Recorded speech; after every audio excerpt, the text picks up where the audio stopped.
हर हर महादेव प्रिय दर्शकों, बात कन्या राशि की होगी और बात आने वाले 6 महीनों की होगी, क्योंकि इससे पहले के जो 6 महीने बीते हैं, जनवरी से लेकर के जून तक के, वो उम्मीदों, आशाएँ, अपेक्षाओं से भरे हुए वर्ष थे।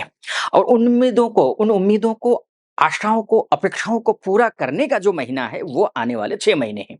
कैसे? क्योंकि कोई भी ग्रह परिवर्तित होता है, तो वो सामान्यतया रिज़ल्ट एकदम से परिवर्तित होते ही देता नहीं है।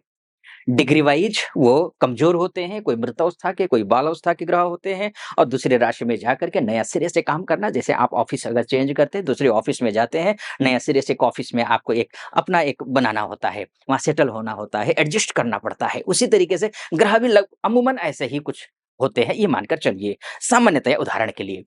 तो अब ऐसा हो रहा था, लेकिन अब जो समय आ रहा है जुलाई से लेकर के, जुलाई, अगस्त, सितंबर, अक्टूबर, नवंबर और दिसंबर, इन महीनों में आपके लिए, कन्या राशि वालों के लिए, आपके जो दाम्पत्य जीवन के ग्रह हैं, वो शानदार स्थिति में है। कब से? 9 जुलाई से। क्योंकि 9 जुलाई तक वो अस्त हैं। जब भी ग्रह अस्त होता है, वो निष्क्रिय और निष्प्रभावी हो जाता है। जब ग्रह निष्क्रिय और निष्प्रभावी होता है, तब वो रिजल्ट देता नहीं है। निष्प्रभावी ग्रह कहाँ से रिजल्ट दे देगा? उसके पास तो कोई अधिकार क्षेत्र है ही नहीं। जब अधिकार क्षेत्र ही नहीं है, तो देगा कैसे? तो वो देगा नहीं। लेकिन 9 जुलाई से लेकर के आपका बिज़नेस अच्छा चलेगा। 9 जुलाई से लेकर के पूरे जुलाई, अगस्त, सितंबर, अगस्त में तो और ज़्यादा मोड़ आने वाला है। क्या कुछ होगा वो भी मैं बताऊँगा। अगस्त में आएगा, तो उससे पहले समझ लीजिए जुलाई से लेकर के। दूसरा नया मोड़ तो अगस्त में आएगा। लेकिन 9 जुलाई से लेकर के जो टाइम आ रहा है, वो एक्टिव हो रहा है ग्रह।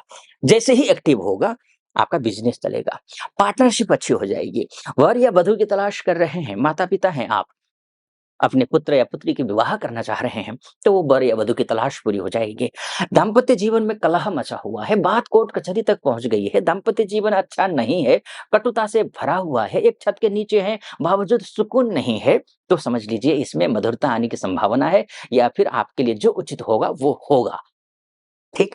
इसके बाद पार्टनरशिप, पार्टनरशिप ये मायने रखता है बहुत ज़्यादा। अगर आप किसी के साथ पार्टनरशिप में बिज़नेस करते हैं, तो वो बिज़नेस कैसा चलेगा? या फिर चल भी रहा है, लेकिन पार्टनर की वजह से कहीं न कहीं विघ्न बाधाएँ आ रही हैं, मन दुखा हुआ है, धन परेशान, धन को लेकर के जो है परेशान है, तो क्या होगा? स्थिति अच्छी हो जाएगी। पार्टनर के साथ रिश्ते अच्छे हो जाएँगे, या फिर पार्टनर की तलाश कर रहे हैं, वो तलाश भी आपकी पूरी होगी। यानी कि जो भी तलाश है, जीवन को पूर्णता देने के लिए वो तलाश पूरी होती हुई दिखाई दे रही है। लेकिन उसमें एक बात, आप घर खरीदने की सोच रहे हैं, घर खरीदना है आपको, घर खरीदना है, प्रॉपर्टी खरीदनी है, गाड़ी खरीदनी है, फ्रेंड सर्कल साथ नहीं दे रहे हैं। वैसे भी नहीं दे रहे थे अभी तक। जहाँ ज़रूरत थी फ्रेंड सर्कल की, आपको सबसे ज़्यादा ज़रूरत थी, वहीं पर उन्होंने चोट पहुँचाई है आपको, नुकसान पहुँचाया है आपको, साथ नहीं दिया है, अपेक्षाओं में खरे नहीं उतरे हैं आपके। चाहे फ्रेंड सर्कल कहिए, चाहे व आपके दोस्त कहिए, चाहे आपके भाई-बंधु कहिए, सगे-संबंधी कहिए, पारिवारिक सदस्यों को लेकर के कहिए, जो अपेक्षा, जो एक्सपेक्टेशंस आपके थे, उस पर कतई खरे नहीं उतरे हैं। कम से कम जब तक मंगल नीच का था, तब तक तो नहीं उतरे हैं। 7 जून तक तो नहीं उतरे हैं। 7 जून के बाद भी अगर आप विदेश में रहते हैं, तो तब तो थोड़ा बहुत ठीक है। लेकिन एक ही बात है, 7 जून के बाद भी फ्रेंड सर्कल, भाई-बंधु या ऋण का लेना-देना इत्यादि हो, तो उसके लिए कुआँ से निकले और खाई में गिरे वाली स्थिति है। वो तो शुक्र है, आप भी थोड़ा-से बच जाएँगे, क्योंकि विपरीत राजयोग बन जाएगा। जून खराब तो मैं बहुत अच्छा नहीं बोलूँगा जून को, लेकिन खराब होने से विपरीत राजयोग की वजह से बच रहे हैं। कहीं न कहीं आपको लगेगा कि नहीं, नहीं, नहीं, ये काम बिगड़ रहा है, बिगड़ रहा है, बिगड़ रहा है, सँभल जाएगा। है ना? लेकिन जुलाई से लेकर के चीज़ें पॉज़िटिव होनी शुरू हो जाएँगी। ठीक? तो अब ये जुलाई के 9 तारीख से तो बात हो गई हमारी। लेकिन अगस्त से क्या होगा, जो मैं कह रहा था आपसे। अगस्त से क्या होगा देखिए, 13 अगस्त से 13 अगस्त से पुनर्वसु नक्षत्र में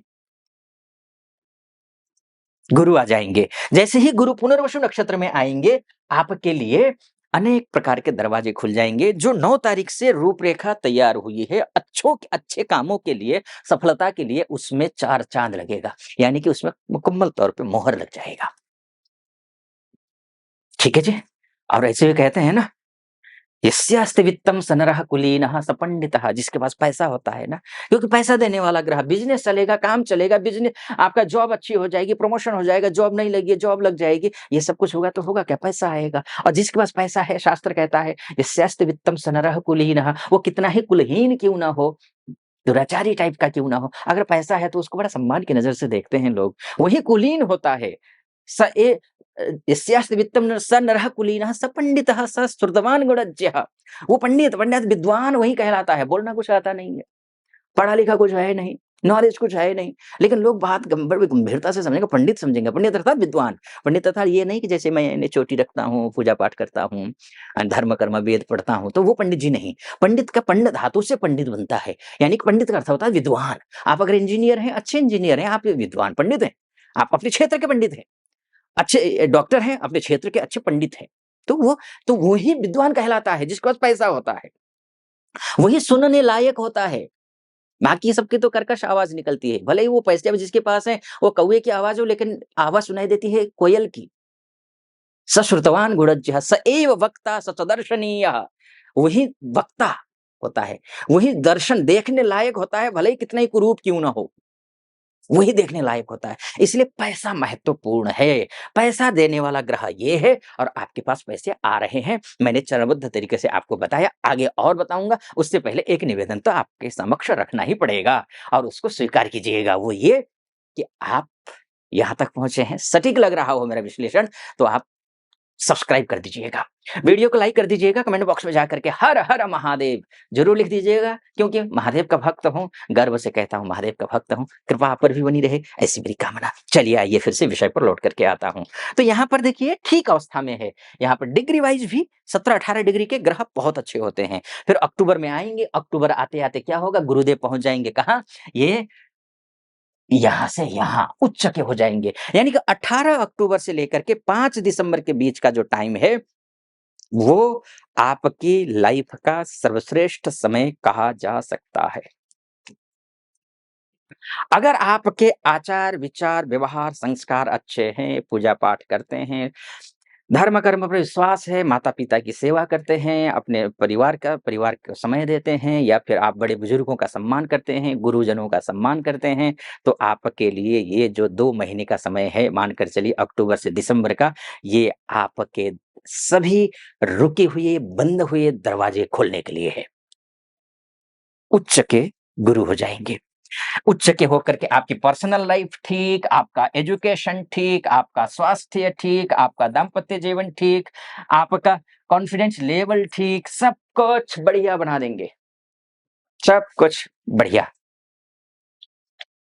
ये स्थिति है। अब बात शनि की कर लेते हैं। अच्छा, एक और बात है, 11 नवंबर से वक्री भी हो रहे हैं ग्रह। गुरुदेव जो होने जा रहे हैं ना, 11 नवंबर से वक्री हो रहे हैं। 11 नवंबर से पूरे जो 2120 दिन के लिए हो रहे हैं, 2026 के 11 मार्च तक। और वक्री गुरु तो फिर तो कहना ही क्या है।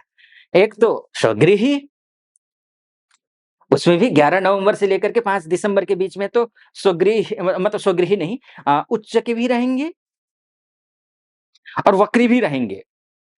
अब उच्च के तो वो 18 अक्टूबर से ही है 5 दिसंबर तक, लेकिन वक्री का दौरान, उच्च का और वक्री का दौरान कितना रहेगा?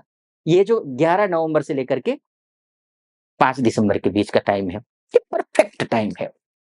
मैंने आपके समक्ष परफेक्ट टाइम निकाल करके चरणबद्ध तरीका से बताने की कोशिश की है। शनि भी वक्री हो रहे हैं, शनि वक्री हो रहे हैं तो क्या कुछ होगा? कहना बहुत कुछ चाहता हूँ, समय कम होता है वैसे। देखिए, शनि वक्री होने का सीधा-सा तात्पर्य ये है कि ये अशुभ होता है। शास्त्र कहता है शुभाः राज्यप्रदाः ग्रहाः, शुभ ग्रह तो राज्य देते हैं, यानी कि सफलता के शिखर पर पहुँचाते हैं। पापी क्या करते हैं? पापाः व्यसनानिना पुंसः कुर्वन्ति च वृथाटनम्। वृथाटन करता है, व्यसन करता है, अनावश्यक रूप से जो घूमता फिरता रहता है, काम में नहीं मन नहीं लगता है। काम ही नहीं है तो काम में कहाँ मन लगेगा? शनि खराब है। शनि का उपाय मैं बताऊँगा, वो करना ज़रूरी है। गुरु से तो बहुत अच्छा है, शनि का थोड़ा-सा जो है आपके लिए, लेकिन हाँ, त्रिकोण में है, कोई चिंता तो ज़्यादा चिंता की भी बात नहीं है, लेकिन उपाय कर लीजिए। अगर ये उपाय नहीं करेंगे तो शत्रु हावी हो सकते हैं। ऋण जो आपने लिया हुआ है, ऋण से उऋण होने में थोड़ी तकलीफ हो सकती है, या फिर पैसे की समस्याएँ आने के बावजूद पैसा आ रहा है, जा रहा है, लेकिन समस्याएँ यथावत बनी रहेंगी। समस्या हो सकती है, क्या उपाय है? उपाय देख लीजिए। सबसे पहले तो शनि का जाप कर लीजिए, है ना? ओम प्राम प्रीम प्रौं सः शनैश्चराय नमः, इस मंत्र का जाप कर लीजिए। सबसे पहला काम तो यही कर लीजिए। दूसरा काम क्या करेंगे कि आप ये बाँस की टोकरी में अंदर से कवर करना है काले कपड़े से। उड़द की छिलके वाली दाल रखना है और एक आटे का दीपक बनाएँ, चौमुखी दीपक, और उसमें जो है चौमुखी दीपक बना करके चौमुखी सरसों का तेल डालिए, सरसों का तेल का चौमुखी दीपक आप अपने सिर के ऊपर से 11 बार एंटी क्लॉकवाइज़ घुमा करके किसी सुनसान जगह पर ले जाकर के छोड़ दीजिए शनिवार की रात को। ऐसा अगर संभव हो तो कर लीजिए, नहीं हो सकता है तो शनि का जाप कर लीजिए, हनुमान चालीसा का पाठ कर लीजिए। दीन दुखी जो गरीब होंगे उनकी सेवा कर लीजिए, ठीक होगा, निश्चिंत रहें। ये तो मैंने मोटा-मोटे तौर पर आपको बताने की कोशिश की है कि कौन-सा ग्रह कहाँ जाएगा, क्या फल देगा। लेकिन वास्तव में आपकी कुंडली ही आपका सब कुछ है, मायने रखता है। आप अपनी कुंडली के बारे में चर्चा करना चाहते हैं, महिला हो या पुरुष हो, देश से देख रहे हों या विदेश से देख रहे हों, तो नीचे नंबर है, उस नंबर पे कॉल कीजिए, व्हाट्सएप कीजिए, मेरी टीम से बात कीजिए, अपॉइंटमेंट ले लीजिए, मैं स्वयं आपकी कुंडली का विश्लेषण करूँगा। सटीक लगा हो, सब्सक्राइब, लाइक और कमेंट ज़रूर कर दीजिएगा। फिलहाल अनुमति दीजिए, आप खुश रहें, प्रसन्न रहें, महादेव की कृपा बनी रहे आप पर। हर हर महादेव।